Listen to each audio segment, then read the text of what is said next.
Salsa nemişki şuşuni öldürüp etmeydi. Şuşu onunla hiç qandaq töküp körsətmesimi, onu bir ömür beqishqa razı buludu. Yürek berip saqlab etgandan keyin filmning davomini ko'ring. Ishbalchalarni ko'rgan hamma do'stlar bilamiz. Şuşu bo'lsa Lyubininki tunji mushaviri, ham Lyubininki tunji qitimliq jangda g'alaba qilishiga nihoyat cho'ng to'yib qo'shgan kishi.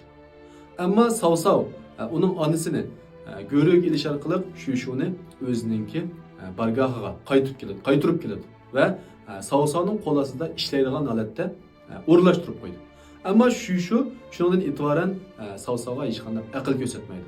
Ammo shunda bo'lsa-mu Savsav uni jazolamaydi. Uning berilgan ta'minotni uzib qo'ymaydi. Demak, mushu ahvoldan Savsavninki yiroqni ko'ra oladiganligini biz his qila olamiz.